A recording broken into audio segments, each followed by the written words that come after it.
July 1944. Normandy, France.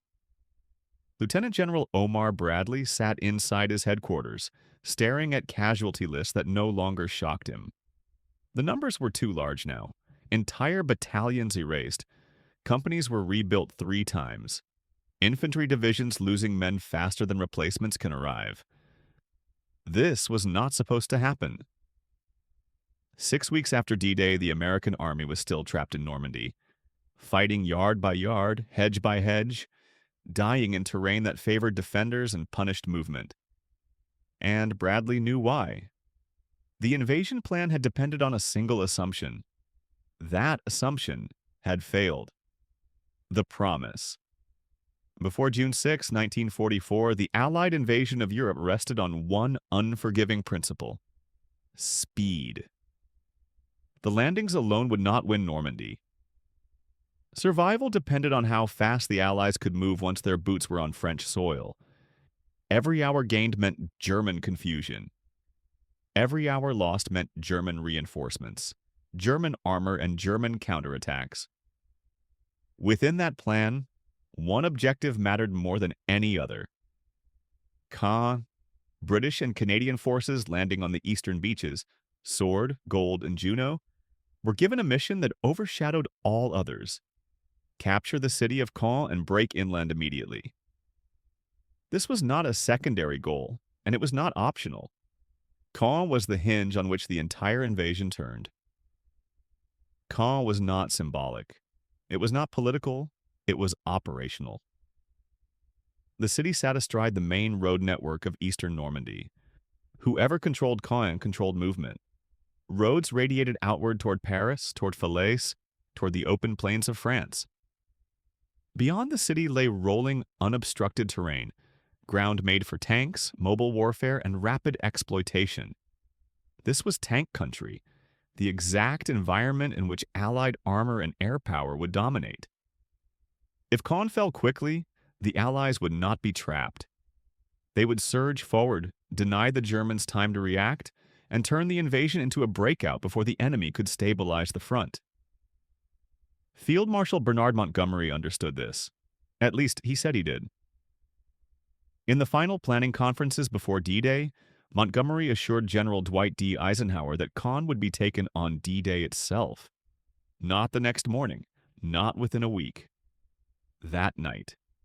British forces would push inland immediately after landing, seize the city, and open the gateway into France. Montgomery was explicit. Caen would fall fast. With Caen in Allied hands, the Germans would be forced to respond in chaos. Their armored reserves would be thrown forward prematurely, their counterattacks blunted by Allied air power, their ability to contain the invasion shattered. The British would draw German attention and armor into the open. The invasion front would expand. The pressure would ease. The invasion would breathe. That was the promise. While the British drove inland from the east, American forces landing at Utah and Omaha in the west had a different task. Their mission was harder, slower, and less glamorous. They were to secure the Cotentin Peninsula and capture the deep water port of Cherbourg. This was essential for logistics, but it was not the decisive maneuver. The Americans were expected to hold ground, absorb pressure, and prepare to exploit the breakthrough that Montgomery promised to deliver. It was a carefully balanced plan. British speed would create space. American endurance would secure the supply. Together, they would collapse German defenses before the enemy could recover. But the balance was fragile. If Caen fell quickly, the plan worked. If it did not, everything unraveled. Because if the British stalled, the Germans would not remain paralyzed. They would adapt. They would shift armor. They would concentrate force where movement was easiest and where danger was greatest. Every day Caen remained in German hands would give the enemy time. Time to reinforce. Time to dig in. Time to turn Normandy into a battlefield of attrition. The planners knew this. Eisenhower knew this. Bradley knew this. Montgomery himself acknowledged it. The success of Overlord depended on a single early breakthrough. And when the sun set on June 6, 1944, That breakthrough had not happened. Caen was still in German hands. The British had not broken inland. The Germans were already reacting. The promise that anchored the invasion had collapsed before nightfall. June 6, 1944, succeeded where it mattered first: the landings. Against expectations shaped by years of German fortification and dire pre-invasion forecasts, the Allied assault on the Normandy beaches worked. By midday, the British and Canadian forces on the eastern beaches had secured their objectives. Beach exits were open. German resistance, though determined, was fragmented. The feared immediate counterattack did not materialize. Tactically, D-Day had gone well. British infantry poured off Sword, Gold, and Juno beaches and began pushing inland. The initial German defenders were thin, static units, coastal troops, and elements unprepared for the scale of the invasion. In several sectors, the path toward Caen lay surprisingly open. Roads were intact. Villages fell quickly. For a few crucial hours, the Allies possessed what invasion planners dream of, and defenders fear: momentum. The road to Caen was exposed. It was at this moment, when speed mattered more than perfection, that the advance slowed. British command chose caution. Units paused to reorganize after landing. Supply dumps were established. Artillery was unloaded and positioned. Commanders waited for formations to align, for flanks to secure, for logistics to catch up. The priority shifted from exploiting surprise to consolidating control. From a textbook perspective, it made sense. From a strategic perspective, it was fatal. Because the Germans did not pause. Even as British units reorganized, German command reacted with urgency. Orders went out. Armor that had been held in reserve began to move. The 21st Panzer Division, positioned near Caen, was already mobilizing. Elements of the division launched counterattacks between the British and Canadian sectors, striking at the seam between the beachheads. They did not drive the Allies back into the sea, but they achieved something just as important. They disrupted the advance. By the afternoon of June 6th, German tanks were on the battlefield. By evening, they were in position. The window was closing. What had been a vulnerable road in the morning was now a contested axis of advance. German infantry stiffened their defenses. Anti-tank guns were dug in. The British push toward Caen slowed to a crawl, measured no longer in miles, but in fields and crossroads. By nightfall, British forces were still short of the city they had been promised would fall that day. Caen remained in German hands. Montgomery assured Eisenhower that the delay was temporary. The situation, he said, was under control. The city would fall soon, tomorrow or the next day at the latest. The first day had gone well, and the momentum would return. But for those watching from the American sector, the meaning of the delay was immediately clear. General Omar Bradley understood the stakes. The invasion had depended on early movement. Caen was supposed to be the lever that pried open the German front. Without it, the Germans would have time. Time to reinforce, time to reposition armor, time to choose where the real fight would be. And they chose.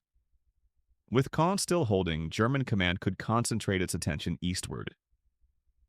The British, attacking across open terrain, posed the most obvious threat. Armor flowed toward Caen. Panzer divisions that might have been thrown against the Americans in the west were instead pulled east to block the British. The cost of that decision would not be paid on June 6th. It would be paid in the weeks that followed. Montgomery saw a temporary delay.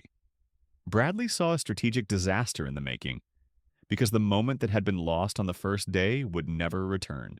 When Caen did not fall, the balance of the Normandy campaign shifted almost immediately. The German High Command did not need days to understand what had happened. They needed hours. The failure to break through on D-Day gave the defenders something they had not expected to receive: time. And with time came choice. Field Marshal Erwin Rommel, responsible for defending the Atlantic Wall, faced a problem that had no perfect solution. The invasion had come, exactly as feared, and German resources were limited.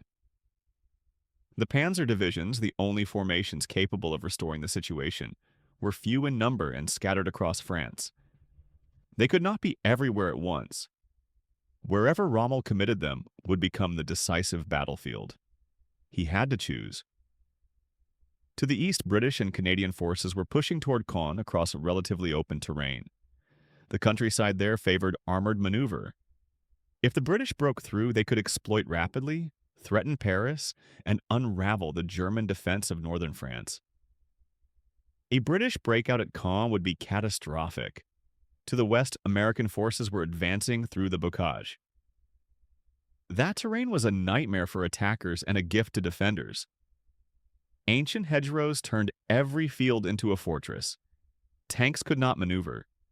Infantry had limited visibility. Progress was slow and exhausting. The Americans posed a danger, but not an immediate one. The contrast was stark. Open ground in the east, constricted hell in the west. The choice was obvious. Rommel began funneling Germany's armored strength toward Caen. The 21st Panzer Division was already in the area. It was reinforced by some of the best formations in the German army. Elite units equipped with modern tanks and experienced crews. One by one, Panzer divisions moved east, concentrating around the British sector. This decision achieved exactly what Rommel needed in the short term. It prevented a British breakout. It stabilized the front near Caen. It denied the Allies the open terrain they needed to unleash their mobility and air power. But it had an unintended effect. By committing armor east, the Germans thinned their forces in the west. The American sector was held largely by infantry divisions, disciplined, experienced, and deadly in defense, but lacking armored support. German command believed the Bocage itself would do the work that tanks could not.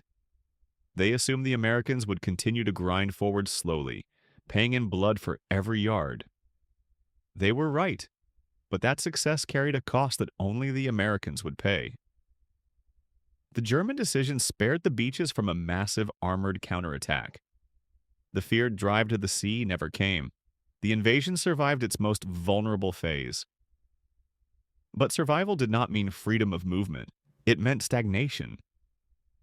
American infantry were now trapped in the worst possible environment for offensive warfare. Without open terrain, their advantages in armor, artillery, and air support were neutralized. Every attack became a frontal assault against prepared positions. Casualties mounted not because Americans lacked courage or skill, but because the battlefield itself favored the defender.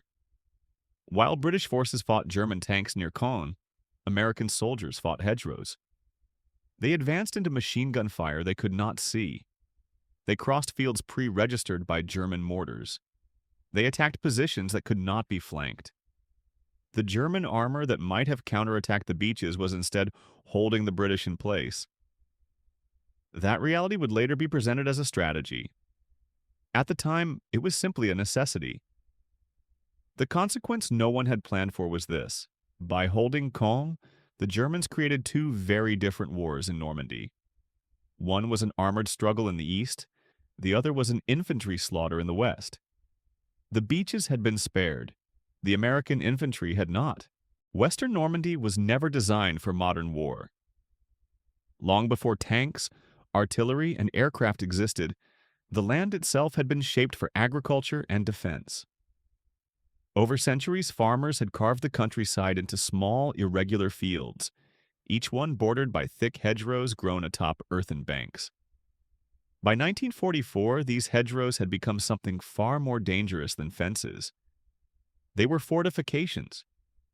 Each field was enclosed by a wall of packed earth, often 4 to 6 feet high, crowned with tangled vegetation and old trees whose roots had grown deep and wide over generations.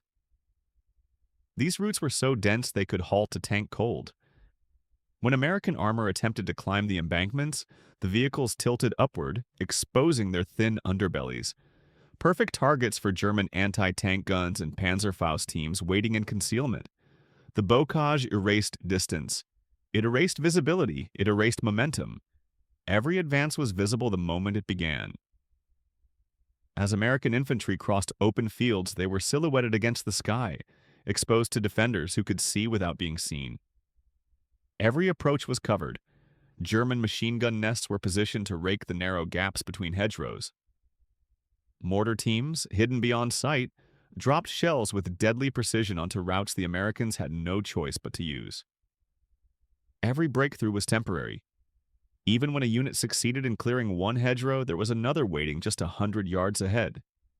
Each one required the same process: reconnaissance that revealed nothing, artillery that could not penetrate the earthworks, and infantry assaults into positions whose defenders remained invisible until they fired. American soldiers fought blind. They advanced toward walls they could not see through, not knowing what waited on the other side. Machine guns erupted without warning. Mortars fell seemingly from nowhere. Germans lobbed grenades over the hedgerows, the explosions bursting above men who never saw the thrower. When Americans reached the embankment, they often found the enemy entrenched on the far side, protected, calm, and ready to counterattack. The Bocage neutralized American advantages. Tanks could not maneuver freely. Air support struggled to identify targets hidden under trees and earth. Artillery shells burst overhead or buried themselves uselessly in packed soil. What should have been a war of movement became a war of attrition, fought at point-blank range. Progress was measured in yards. An entire day's fighting might yield a single field. A week of combat might advance a division less than a mile. Units attacked, took casualties, regrouped, and attacked again, often against the same positions they had assaulted the day before. German defenders rotated fresh units into the line, while American infantry companies dwindled in size. Casualties were measured in thousands. Rifle platoons lost half their men in days. Companies were rebuilt and shattered again.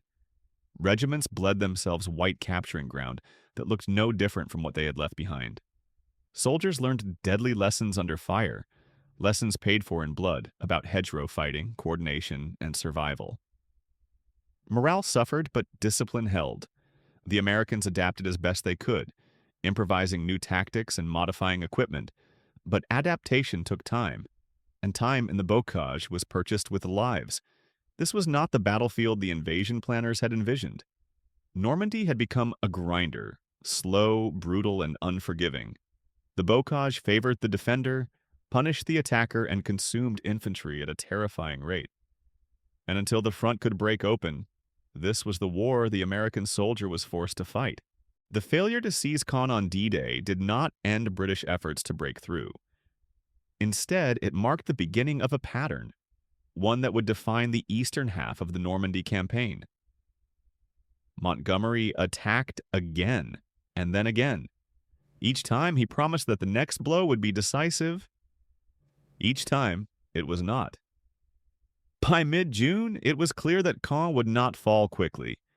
The city and its approaches had hardened into a defensive belt, reinforced daily by German armor and experienced infantry. Montgomery responded not by changing his objective, but by doubling down. The solution, he believed, was a greater force applied on a larger scale. The first major attempt came with Operation Epsom in late June. British forces struck west of Caen, aiming to outflank the city and force the Germans to abandon it. 3 divisions advanced behind massive artillery barrages. Hundreds of guns pounded German positions. Tanks rolled forward in strength. On paper, Epsom had everything required for success. In reality, it collided with the same problem as before. German defenses bent, but did not break.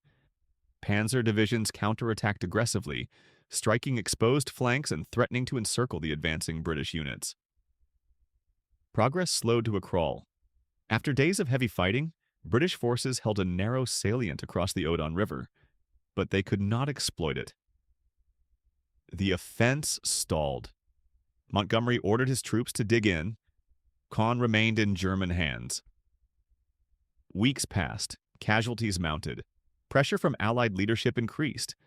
Montgomery insisted that the next operation would finally deliver the breakthrough he had promised. That operation was Goodwood. Launched in mid-July, Goodwood was the largest British armored offensive of the war. Montgomery committed 3 armored divisions and more than 700 tanks. Before the attack, Allied bombers unleashed a massive aerial bombardment. thousands of tons of bombs dropped on German positions east of Caen. It was meant to shatter defenses, crush resistance, and clear the way for armor to surge into open country. For a few hours it seemed to work. British tanks advanced through devastated ground. Initial resistance was light. Optimistic reports flowed up the chain of command. Once again, Montgomery declared that the breakthrough was underway. Then reality returned. German units that had survived the bombing emerged from concealment. Anti-tank guns, particularly the deadly 88mm, opened fire from long range. Panzer units counterattacked from prepared positions. British armor drove into killing zones where tanks were destroyed in rapid succession. Momentum vanished as quickly as it had appeared. By the end of the first day, the offensive had stalled. Over the next 2 days, British forces lost hundreds of tanks attempting to push forward. Gains were measured in miles, not freedom. The German line held. The hoped-for breakout never came. On July 20th, Montgomery called off Goodwood. Once again, Caen remained contested. The cost was staggering. Hundreds of tanks lay wrecked across the battlefield. Thousands of soldiers were killed or wounded. In return, the British had gained a narrow strip of devastated ground and the ruins of eastern Caen. Far short of the decisive breakthrough that had been promised, weeks after D-Day, the city that was supposed to fall in hours was still a battleground. The pattern was unmistakable.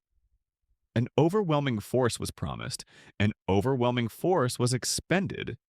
But the result never changed.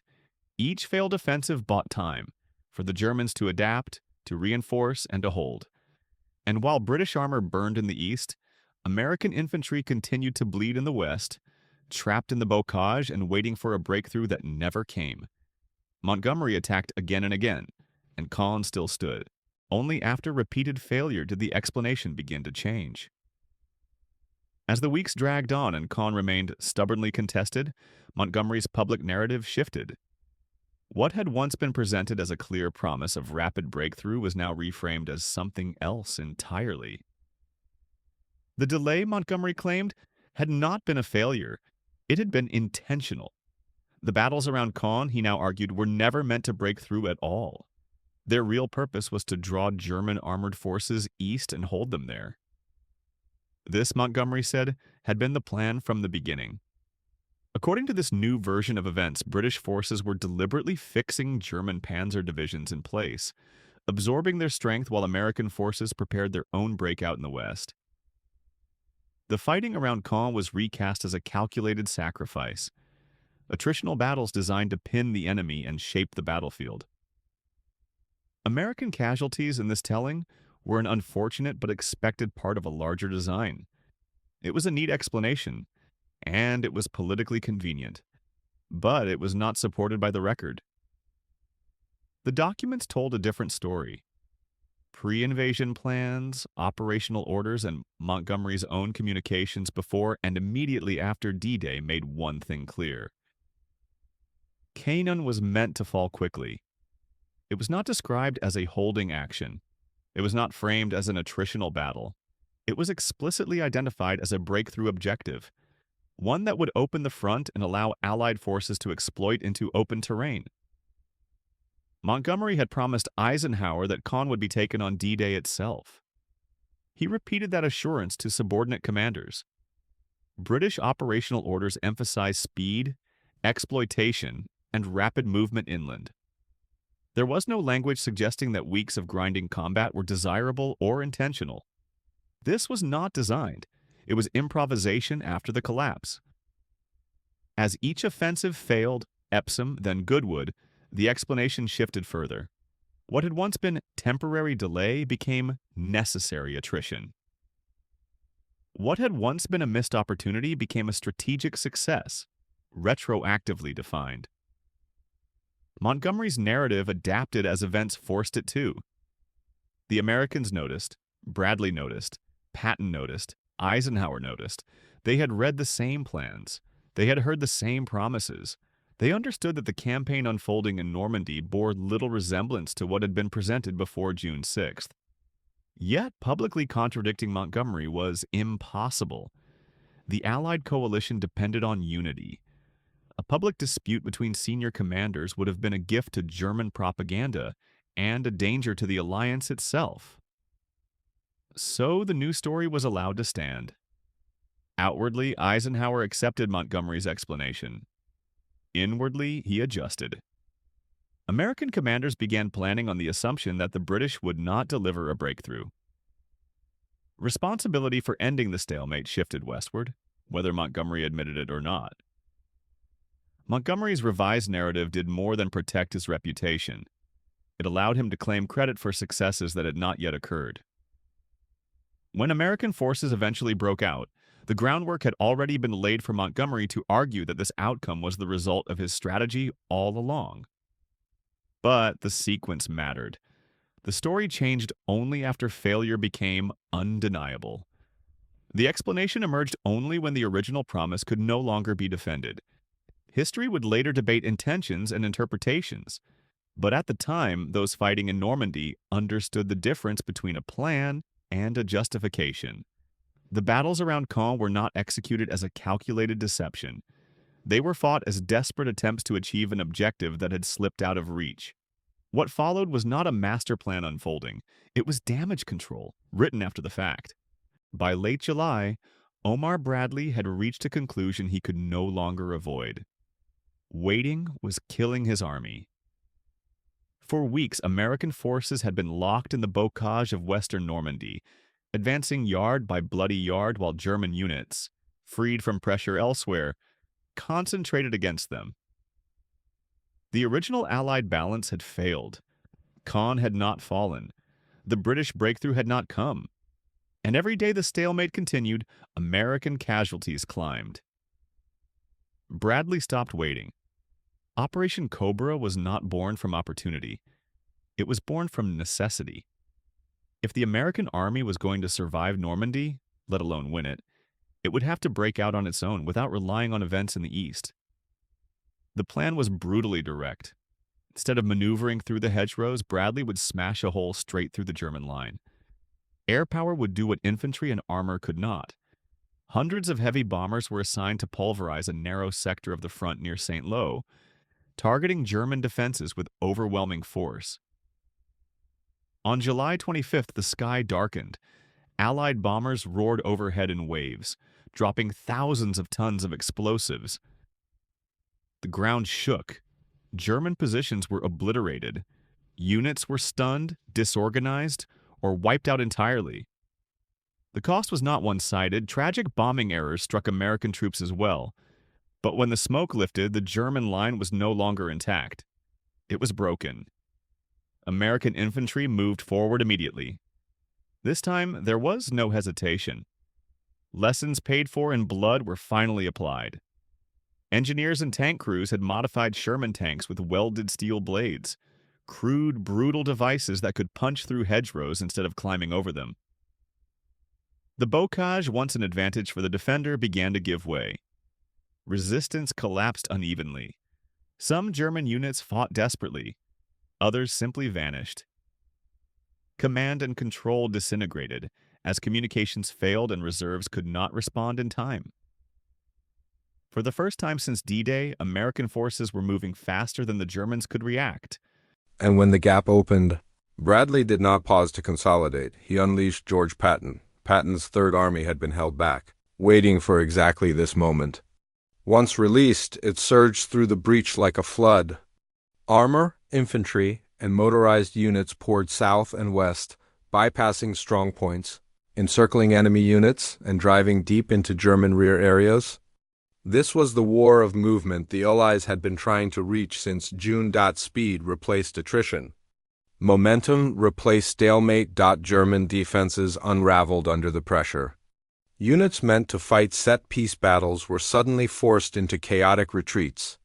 Roads clogged with refugees, wrecked vehicles, and retreating troops. Commanders lost control of their formations. The front dissolved. Operation Cobra succeeded because it refused to wait for perfect conditions. It accepted risk, it accepted losses, and it acted decisively when the moment arrived. What months of fighting around Caen had failed to achieve, The American breakout accomplished in days. The irony was unavoidable. The breakthrough that finally liberated Normandy did not come from the carefully balanced Allied plan envisioned before D-Day. It came from unilateral action taken by commanders who understood that survival demanded movement, and that hesitation was no longer an option. The Americans had waited long enough. When they moved, the war in Normandy changed forever.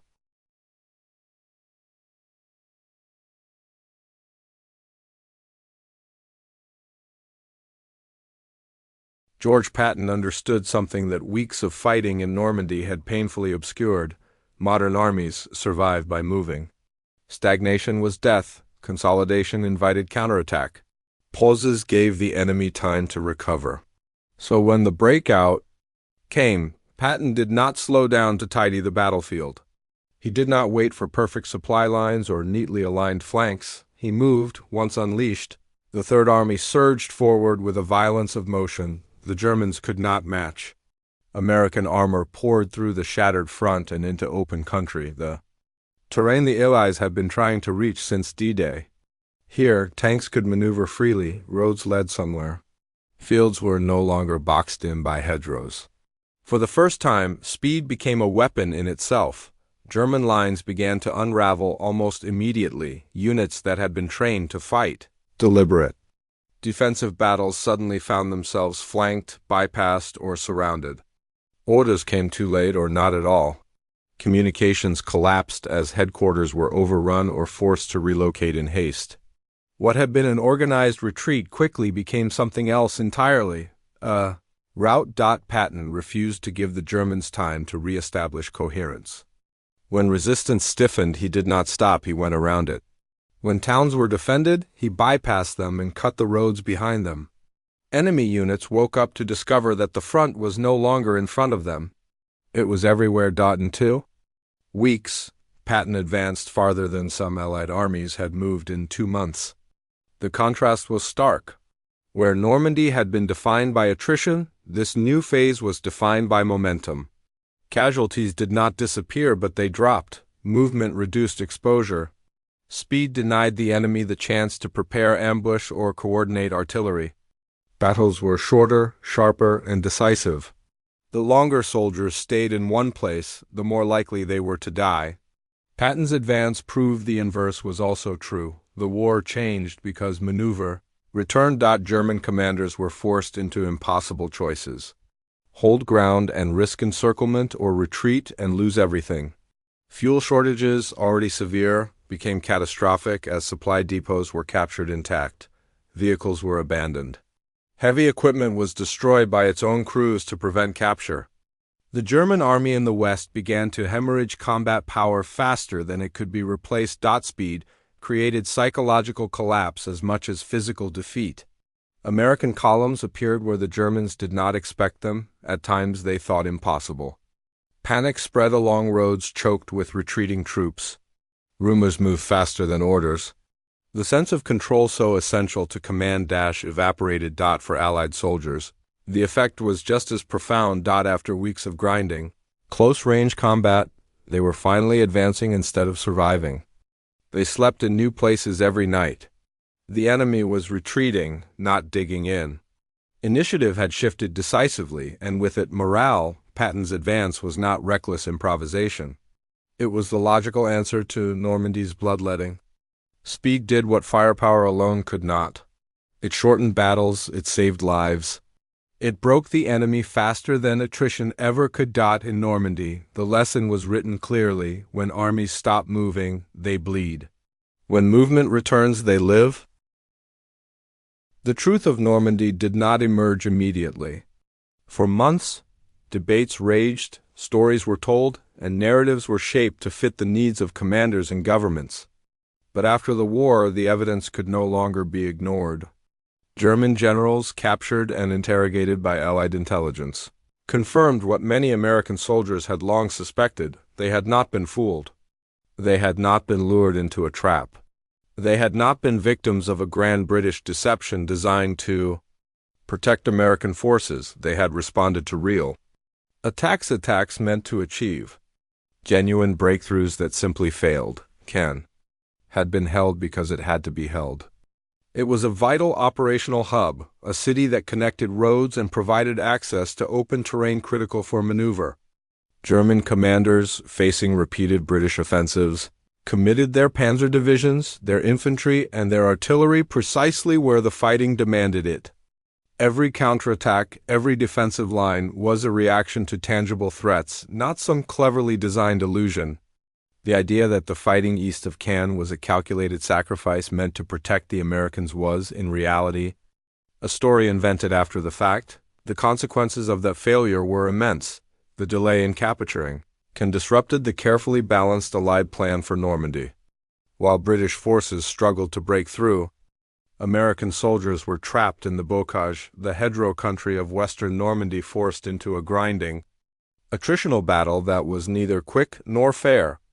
Every day that British forces failed to advance allowed the Germans to shift reinforcements, fortify positions, and concentrate firepower against American divisions. Hours became days, days became weeks, and the price of inaction was measured in blood. Time cost lives. Thousands of American soldiers died in battles that might have been avoided, or at least less costly, had Caen fallen on schedule. Regiments were decimated, companies rebuilt and decimated again. The Bocage inflicted unimaginable casualties, and yet the delays east of Caen allowed German forces to remain effective. Their attention focused where it did not need to be if the promised breakthrough had occurred. When the American breakout finally came, it was not because the British had succeeded in their objectives. It was despite them. Operation Cobra shattered the German lines, and Patton's relentless drive exploited the opportunity that British caution had failed to create. Only then did momentum return and casualties finally began to drop. But the cost of waiting, the lives lost in hedgerows, the weeks of stagnation, the squandered opportunities could never be recovered. American soldiers had paid for a promise that was never fulfilled. The truth of Normandy was brutal and clear. Caen had not been bait, it had been a battlefield. The delays had consequences, and the price had been counted in human lives.